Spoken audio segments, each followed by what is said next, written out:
വക്കീൽ എന്താ ഒന്നും പറയാത്തത്? എന്തു പറയാൻ? അയാൾ പറഞ്ഞത് ശരിയാണെങ്കിൽ ജനുവിനെ ആരോ കൊന്നതാവില്ലേ? ആവാം. അപ്പോൾ അവരാദ്യം പരാതി കൊടുത്തത് ശരിക്കും സംശയം തോന്നിട്ട് തന്നെ ആയിരിക്കും. പിന്നെന്താ അവർ പരാതി പിൻവലിച്ചത്? പിൻവലിക്കണമെന്ന് തോന്നി കാണും. അപ്പൊ വക്കീലിനതൊന്ന് അന്വേഷിക്കായിരുന്നില്ലേ? അന്വേഷിക്കാൻ ഞാനാര്? CBI ഓഫീസറോ ഡിറ്റക്റ്റീവോ? നേരെ ഒരുപാടായി. വന്നു കിടന്നുറങ്ങാം.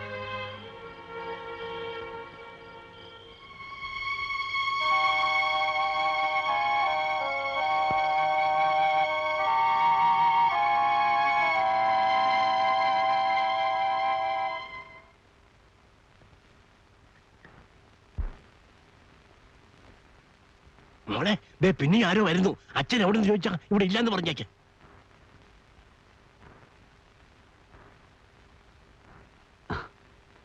എന്താ പറയാം. അതിനു മുമ്പൊരു കാര്യം. ഒരു ശത്രുവിനോടെന്ന പോലെ എന്നോട് പെരുമാറരുത്. ഞാൻ നിങ്ങൾക്കൊരു ദ്രോഹവും ചെയ്യില്ല. നേരിട്ട് പരിചയമില്ലെങ്കിലും ജനു പറഞ്ഞ് നിങ്ങളെയൊക്കെ എനിക്കറിയാം. ആ സ്വാതന്ത്ര്യത്തിൽ ഇങ്ങോട്ട് വന്നത്. കാര്യം എന്താണെന്ന് പറയൂ. ജനു ആത്മഹത്യ ചെയ്തതല്ല എന്ന് പുറത്ത് ചിലരൊക്കെ പറയുന്നത് കേട്ടു. അല്ല, ആത്മഹത്യ ചെയ്തതാണ്. അങ്ങനെ വരുത്തി തീർത്തു എന്നേ ഞാൻ വിശ്വസിക്കുന്നുള്ളൂ. നിങ്ങൾ തന്നെ പരാതിപ്പെട്ടതല്ലേ? അതിനെപ്പറ്റി അന്വേഷിക്കാൻ. അത് ഞങ്ങൾക്കൊരു അബദ്ധം പറ്റിയതാണ്. ഒരു തെറ്റിദ്ധാരണയുടെ പുറത്ത് പരാതി കൊടുത്തേ ഉള്ളൂ. പിറ്റേ ദിവസം തന്നെ ഞങ്ങളത് പിൻവലിച്ചു. അതെ, അതെന്തുകൊണ്ടാണെന്നാണ് എനിക്കറിയേണ്ടത്. മരിച്ചുപോയത് എന്റെ ചേട്ടനാണ്. അനുഭവിക്കുന്നത് ഞങ്ങളും. ഞങ്ങൾക്കില്ലാത്ത വിഷമം നിങ്ങൾക്കെന്തിനാ? ഞങ്ങൾക്കാർക്കും ആ സംഭവത്തെക്കുറിച്ച് ഒരു പരാതിയില്ല. ഇനി ഈ കാര്യം പറഞ്ഞ് ഞങ്ങളെ ബുദ്ധിമുട്ടിപ്പിക്കരുത്. എനിക്കല്പം തിരക്കുണ്ട്.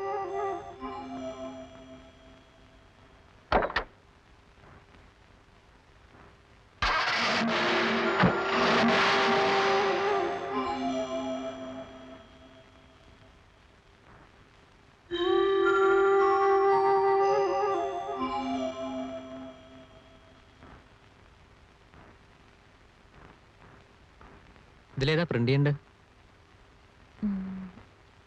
ഇത് ശരി.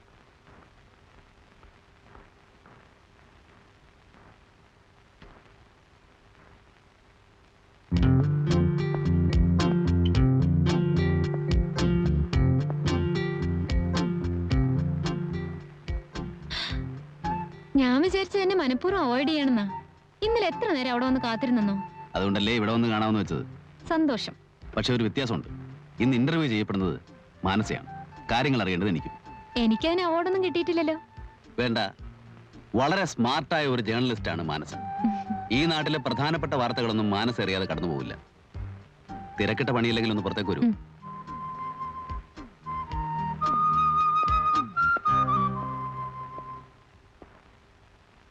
വളച്ചു കെട്ടാതെ കാര്യം പറയാം. എനിക്ക് ഈ ലോകത്ത് ഒരേ ഒരു കൂട്ടുകാരനെ ഉണ്ടായിരുന്നുള്ളൂ. ജനാർദ്ദനൻ. കുറച്ചാൾ മുമ്പ് അയാൾ മരിച്ചുപോയി. ഞാനിപ്പോൾ ജയിലിലായിരുന്നു. ആത്മഹത്യയാണെന്നായിരുന്നു കേട്ടിരുന്നു. പക്ഷേ ഇപ്പൊ കിട്ടിയ സൂചനകൾ വെച്ച് നോക്കുമ്പോൾ ജനുവിനെ ആരോ കൊന്നതാണ്. പോലീസ് അന്വേഷണം ഉണ്ടായില്ലേ? ജനുവിന്റെ ബോഡി ട്രാക്കിൽ കൊണ്ടുപോയിടുന്നത് കണ്ടു എന്ന് പോലീസിൽ റിപ്പോർട്ട് ചെയ്ത ഗ്യാങ്മാൻ ഇപ്പോൾ സസ്പെൻഷനിലാണ്. കൊലപാതകമാണെന്ന് പരാതിപ്പെട്ട ജനുവിന്റെ വീട്ടുകാർ പിന്നീട് നാവ് ഉയർത്തിയിട്ടില്ല. വലിയ കൈകളാവണം പുറകിൽ.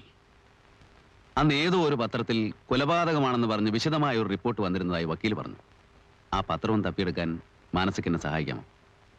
ജനാർദ്ദനൻ അല്ലേ? അതെ. പത്രം ഏതാണെന്ന് നമുക്ക് കണ്ടുപിടിക്കാം.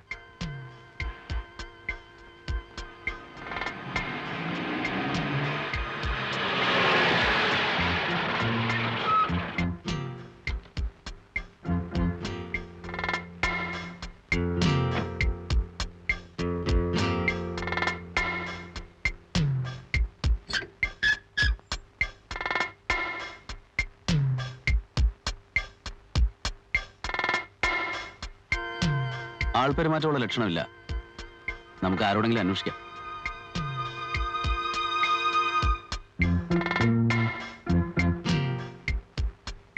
ഹലോ, ആ പത്രത്തിന്റെ ആളുകൾ ഇപ്പൊ എവിടെയാ? സക്രിയ സാറല്ലേ? ആ, അങ്ങേര് പ്രസ്സും പത്രമൊക്കെ നിർത്തി പോയല്ലോ. മുമ്പ് ഇവിടെ അടുത്തായിരുന്നു, ഇപ്പൊ കുറച്ച് ദൂരെയാ താമസം. സ്ഥലം ഒന്ന് പറഞ്ഞുതരാം.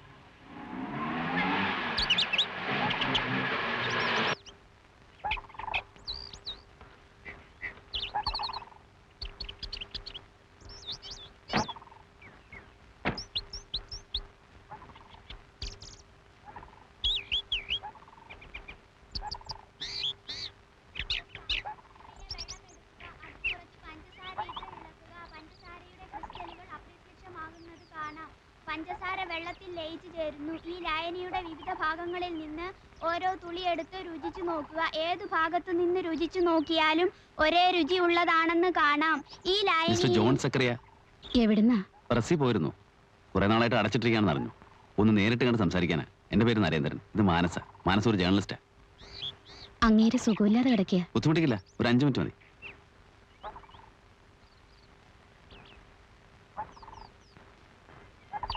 വരൂ.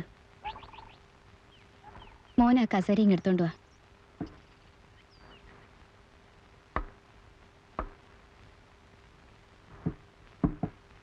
ഏതോ പത്രത്തിൽ നിന്നാ.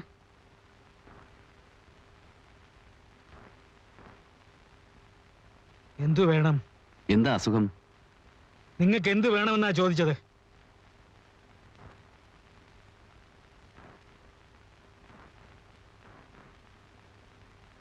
ജ്വാലയില് ജനാർദ്ദൻ എന്നൊരാളുടെ മരണത്തെപ്പറ്റി ഒരു റിപ്പോർട്ട് വന്നിരുന്നല്ലോ കുറച്ചു മുമ്പ്. ജനു എൻ്റെ ഒരു അടുത്ത സുഹൃത്തായിരുന്നു. സംഭവം നടക്കുന്ന സമയത്ത് ഞാനിവിടെ ഉണ്ടായിരുന്നില്ല. അതൊരു കൊലപാതകമായിരുന്നു എന്നുള്ള വാർത്ത വന്നത് ജ്വാലയിൽ മാത്രമാണ്.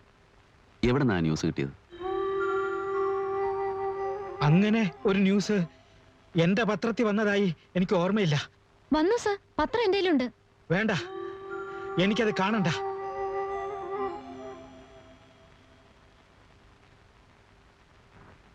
ദയവ് ചെയ്ത് എന്റെ ഭാര്യയെയും കുഞ്ഞിനെയും കൊല്ലിക്കരുത്. സാർ എന്തൊക്കെയാണ് ഈ പറയുന്നത്? ഞങ്ങൾക്ക് വേറെ ഒരു ഉദ്ദേശവുമില്ല. സത്യം അറിയാൻ വേണ്ടി മാത്രമാണ്. എനിക്കൊന്നും അറിയില്ലെന്ന് പറഞ്ഞില്ലേ? ആ വാർത്ത ഇട്ടെന്റെ പേരില്ല ഇപ്പൊ ഈ കിടക്കുന്നത്. പ്രസ് തല്ലി പൊളിച്ചു. ഈ മനുഷ്യനെ എണീക്കാൻ വയ്യണ്ടാക്കി. ഞങ്ങളുടെ മോനെ ഓർത്തിട്ട ആത്മഹത്യ ചെയ്യാതിരിക്കുന്നത്. മേലി, ആരാ ഇതൊക്കെ ചെയ്തത്? നിങ്ങളുടെ കൂട്ടുകാരനെ ആരാ കൊന്നത്? അവരൊക്കെ തന്നെ. പണവും സ്വാധീനം ഉണ്ടെങ്കിൽ ഇവിടെ ആർക്കും എന്തും ആവാലോ.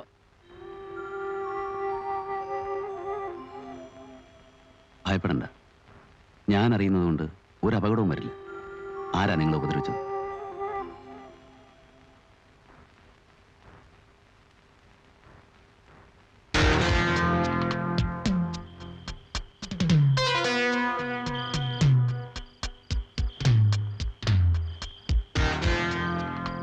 ജനാർദ്ദനെ കൊന്നത് ഞങ്ങളാണ്. അവനെ മാത്രമല്ല, ഞങ്ങൾക്ക് മാർഗതടസ്സം സൃഷ്ടിക്കുന്നവൻ ആരായാലും അനുഭവം അതായിരിക്കും. പക്ഷെ തന്റെ പത്രത്തിൽ കൂടുള്ള പബ്ലിസിറ്റി ഞങ്ങൾക്ക് വേണ്ട. അയ്യോ, അയ്യോ, എന്നെ കൊല്ലരുത്.